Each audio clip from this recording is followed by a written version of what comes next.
Hello my dear student, in this lecture video we discuss about hydrogen spectrum which comes in atomic structure, second chapter class 11th, hydrogen spectrum. तो सबसे पहले बात करूं कि hydrogen spectrum क्यों है, helium spectrum क्यों नहीं है, कार्बन स्पेक्ट्रम क्यों नहीं है, नाइट्रोजन स्पेक्ट्रम क्यों नहीं है और atom particular element atomic spectrum क्यों नहीं है। तो बोर ने जब एक्सपेरिमेंट अपना किया और बोर मॉडल दिया तो उसमें उन्होंने उन एटम का स्पेक्ट्रम बताने में सफल रह गए जिनमें एक इलेक्ट्रॉन था, uni electron species mono electronic species का उन्होंने स्पेक्ट्रम बता पाए। तो इसीलिए हाइड्रोजन में 1 इलेक्ट्रॉन होता है, तो हाइड्रोजन का बता लिए, इसलिए इसका नाम पड़ा हाइड्रोजन स्पेक्ट्रम, बोर के द्वारा दिया गया है। अब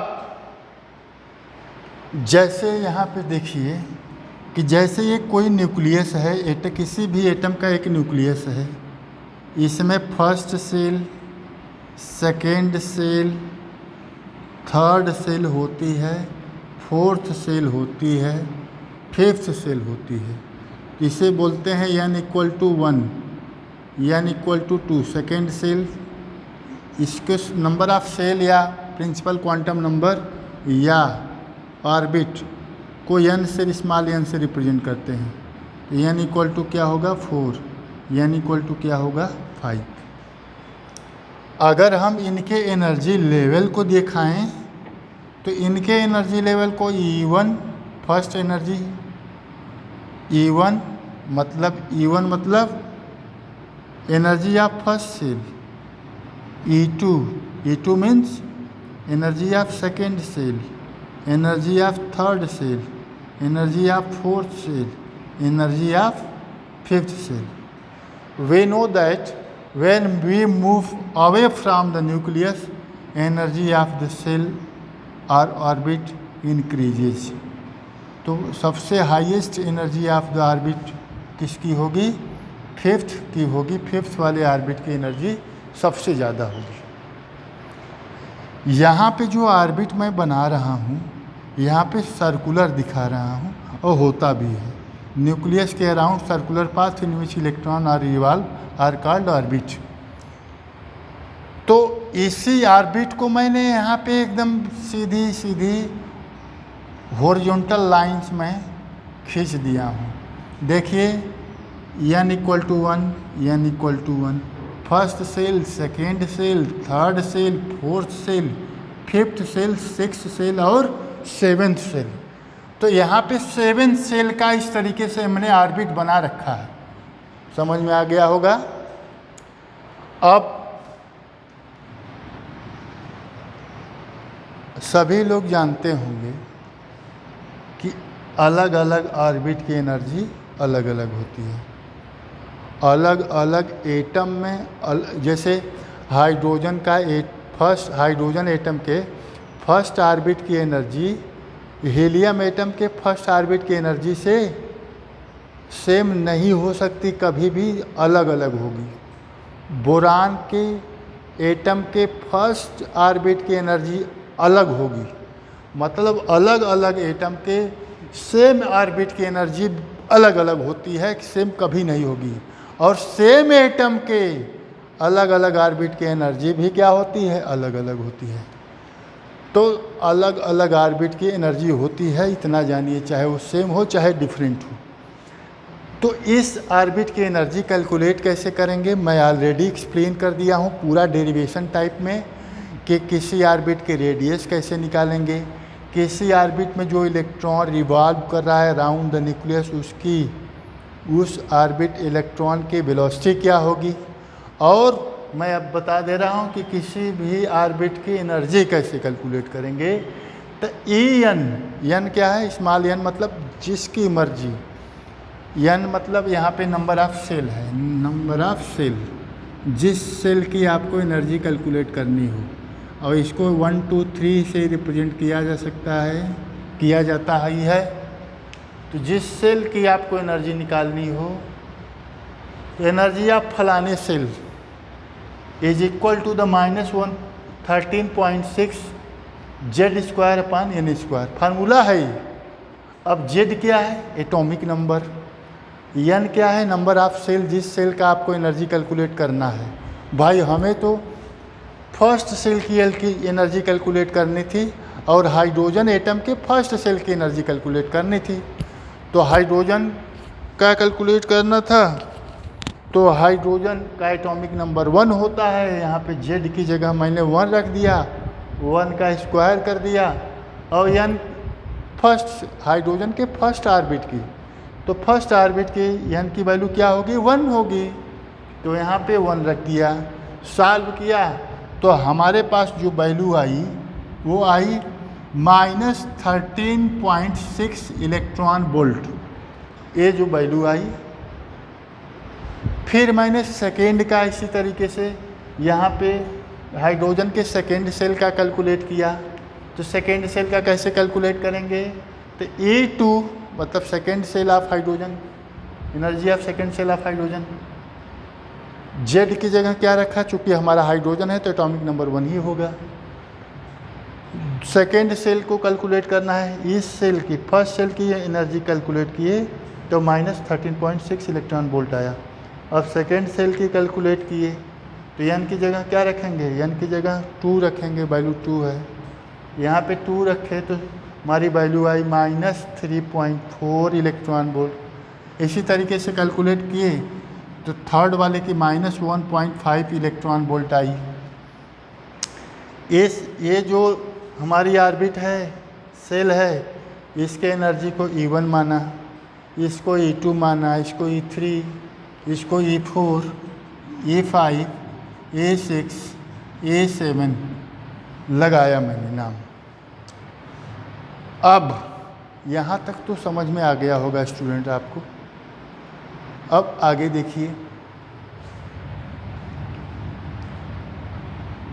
कि इलेक्ट्रॉन कहीं से अपनी एनर्जी इमिट करते हुए कहीं से हायर एनर्जी सेल से इलेक्ट्रॉन कहाँ पे आए? Lower energy shell, that is first shell पे आए। फर्स्ट ऑर्बिट पे इलेक्ट्रॉन आता है, कहीं से जंप करके फर्स्ट ऑर्बिट पे आएगा। मतलब higher energy to lower energy. आपको पता है जब हायर एनर्जी सेल से इलेक्ट्रॉन जंप करता है लोअर एनर्जी सेल में, तो एनर्जी रेडिएंट फॉर्म में इमिट करता है। Energy emit in the form of electromagnetic radiation. और इसी इलेक्ट्रोमैग्नेटिक रेडिएशन को जब हम प्रिज्म पास कराएंगे तो स्पेक्ट्रल लाइन्स हमें मिलेंगी। उस सीरीज ऑफ लाइन को हम लोग लाइमन सीरीज बोलते हैं। तो जैसे इनफाइनाइट से फर्स्ट पे आया, 7 से फर्स्ट पे इलेक्ट्रॉन आया जंप करके, 6 से भी आ सकता है, 5 से भी आ सकता है, 4 से, तो कहीं से भी आएगा तो एनर्जी इमिट करेगी। तो हायर से लोअर आया, कहाँ पे? कहीं से भी इलेक्ट्रॉन फर्स्ट पे आएगा तो जो स्पेक्ट्रल लाइन बनेगी, मिलेंगी, उसे लाइमन सीरीज कहते हैं। और इन सीरीज का जो वेवलेंथ होता है या जो फ्रेक्वेंसी होती है अल्ट्रा वायलेट रीजन के नियरली इक्वल होती है। तो इन सीरीज को क्या नाम दिया गया? Lyman series. और फर्स्ट लाइन को first line of Lyman series, और जो लाइन इनफाइनाइट से कहाँ पे आ रही हो? फर्स्ट पे आ रही हो। मतलब कहीं से इलेक्ट्रॉन, कहीं से भी इनफाइनाइट से आकर के फर्स्ट सेल में इलेक्ट्रॉन इंटर कर रहा हो, तो जो स्पेक्ट्रल लाइन होगी उसको हम लोग बोलेंगे last line of Lyman series. इसी तरीके से कहीं से भी इलेक्ट्रॉन आए, कहाँ पे? सेकेंड ऑर्बिट में। ध्यान देना, हमेशा इलेक्ट्रॉन कहाँ से आए? हायर टू लोअर आए, लोअर टू हायर नहीं। अब फर्स्ट से वो सेकेंड में जाए नहीं, अभी higher to lower. Emission spectrum समझ रहे हैं हम लोग, एब्जॉर्प्शन स्पेक्ट्रम। भाई लोअर एनर्जी सेल से हायर एनर्जी सेल में कब जाएगा? जब एनर्जी इलेक्ट्रॉन एब्जॉर्ब करेगा। इलेक्ट्रॉन एनर्जी एब्जॉर्ब कब? जब एटम एनर्जी एब्जॉर्ब करेगा। तो अभी इसको समझिए कि कहीं से भी हायर एनर्जी सेल से कहीं से इलेक्ट्रॉन सेकेंड सेल पे आ जाए तो जो स्पेक्ट्रल लाइन बनेंगी उसे बाल्मर सीरीज बोलते हैं। एनर्जी इमिट होगी, इलेक्ट्रोमैग्नेटिक रेडिएशन है, इनको प्रिज्म से पास कराएंगे तो स्पेक्ट्रल लाइन बनेगी। इन लाइंस को एक सीरीज नाम से बाल्मर सीरीज बोलेंगे। इनकी वेवलेंथ या फ्रीक्वेंसी किसके रेंज में होती है? विजुअल रेंज में होती है। इसी तरीके से इलेक्ट्रॉन कहीं से जंप करके थर्ड सेल पे आ जाए तो जो सीरीज बनेगी, स्पेक्ट्रल लाइन जो बनेंगी मिलेंगी उसे पास्टन सीरीज बोलेंगे।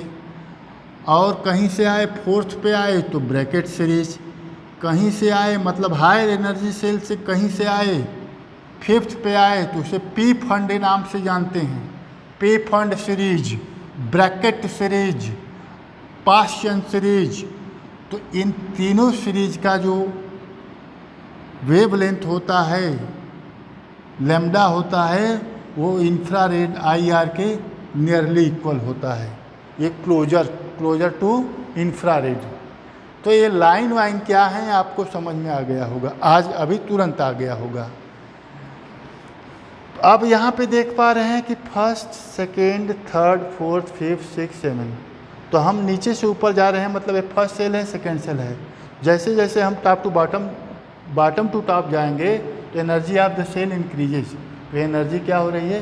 उस एनर्जी इंक्रीज हो रही है। अब सवाल ये है कि इनके बीच में गैप ज़्यादा है, इनके बीच में और कम है, इनके बीच में और कम है। इसका भी रीज़न है कि देखिए N2 की एनर्जी क्या है? -3.4 इलेक्ट्रॉन वोल्ट। N1 की एनर्जी क्या है? 13.6 इलेक्ट्रॉन वोल्ट माइनस। तो बताओ इन फाइनल माइनस इनिशियल करेंगे तो कितना आएगा? नियरली 10 के इक्वल आएगा, नियरली 10 आएगा। इनके दोनों के बीच का डिफरेंस क्या रहा? 10 इलेक्ट्रॉन वोल्ट के यार। यहाँ पे कितने का आ रहा है? यहाँ पे लगभग 1.3 के समथिंग डिफरेंस आ रहा है।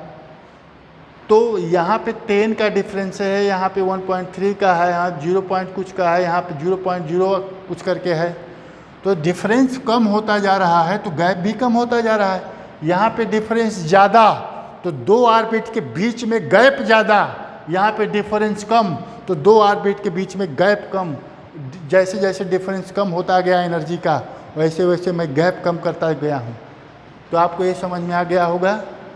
तो इसी को ही, इसी स्पेक्ट्रम जो मिल रहे हैं, इसी स्पेक्ट्रम चूँकि ये हाइड्रोजन के हैं तो इसी को ही हाइड्रोजन स्पेक्ट्रम कहेंगे। समझ गए? तो ये आपको समझ में आ गया होगा। अब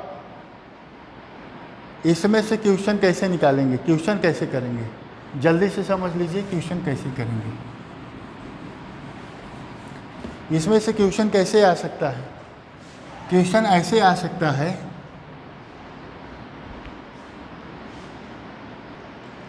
कि यदि इलेक्ट्रॉन सेकेंड सेल से, इलेक्ट्रॉन का ट्रांजिशन सेकेंड सेल से फर्स्ट सेल में हो रहा है तो जो इलेक्ट्रोमैग्नेटिक रेडिएशन हो रही हैं, जो स्पेक्ट्रम मिल रही है, उसकी वेवलेंथ लैम्डा क्या होगी? जो इलेक्ट्रोमैग्नेटिक स्पेक्ट्रम मिल रहा है उसकी वेवलेंथ क्या होगी? तो अगर जैसे 7 में इलेक्ट्रॉन है, ये ट्रांजिशन इसका हुआ और ये सेकेंड में आ गया, तो आप बताओ कि जो इलेक्ट्रोमैग्नेटिक स्पेक्ट्रम मिला उसका लैम्डा क्या होगा, उसकी वेवलेंथ क्या होगी? बड़ी आसानी से कैलकुलेट कर सकते हैं। कैसे? जैसे सपोज कर लीजिए मेरा क्वेश्चन ये है कि सेकेंड सेल में इलेक्ट्रॉन था, उसका ट्रांजिशन हुआ, वो जंप करके फर्स्ट सेल में गया, तो उसके द्वारा जो प्रोड्यूस होगा इलेक्ट्रोमैग्नेटिक स्पेक्ट्रम, उसकी लैम्डा क्या होगी? तो ये होगी, चूँकि हमको ये पता होना चाहिए कि इलेक्ट्रॉन E2 में था, E1 में गया, मतलब इस सेल की हमें क्या पता होनी चाहिए? इस सेल की, इस ऑर्बिट की एनर्जी पता होनी चाहिए और इसकी भी ऑर्बिट पता होनी चाहिए। इस ऑर्बिट की एनर्जी पता होनी चाहिए। यदि इलेक्ट्रॉन 7 से फर्स्ट में आ रहा है तो 7th वाले ऑर्बिट की एनर्जी और फर्स्ट वाले ऑर्बिट की एनर्जी हम आसानी से कैलकुलेट कर सकते हैं, क्योंकि ऑलरेडी मैं एनर्जी का फार्मूला, किसी भी ऑर्बिट में की एनर्जी कैलकुलेट करने का फार्मूला अभी तुरंत बताया हूँ। तो हम आसानी से एनर्जी कैलकुलेट कर सकते हैं, किसी भी ऑर्बिट की एनर्जी कैलकुलेट कर सकते हैं। तो हमारा क्वेश्चन ये है कि सेकेंड सेल से इलेक्ट्रॉन ट्रांजिशन करता हुआ फर्स्ट सेल में आया, तो हमको सेकेंड सेल की एनर्जी और फर्स्ट सेल की एनर्जी चाहिए। तो ऑलरेडी हम उस फार्मूला से कैलकुलेट करके रखे हुए हैं। तो फार्मूला सबसे पहले क्या होगा, E2 minus E1 final minus initial, final minus HC upon lambda, HC upon lambda. Formula ये लगाएंगे, final energy of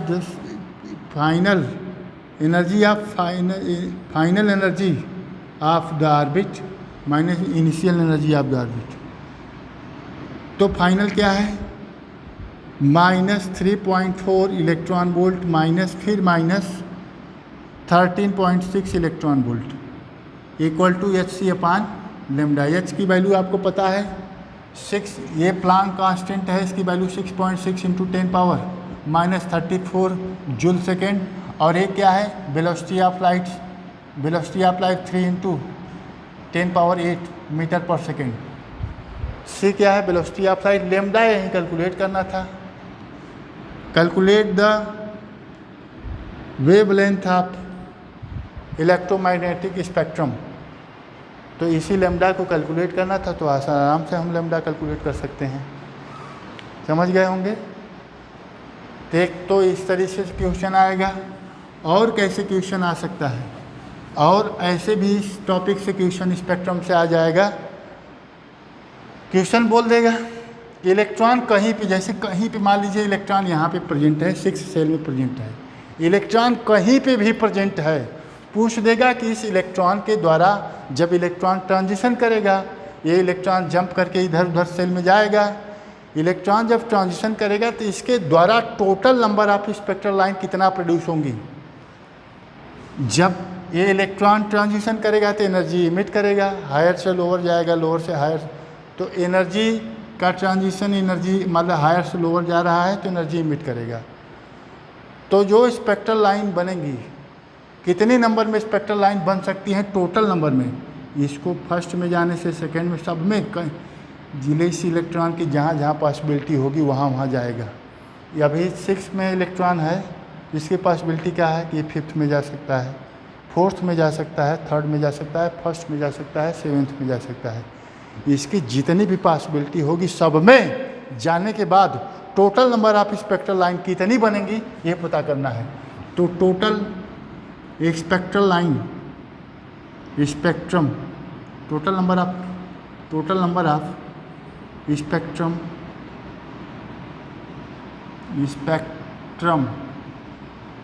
line is equal to the n-1 upon 2।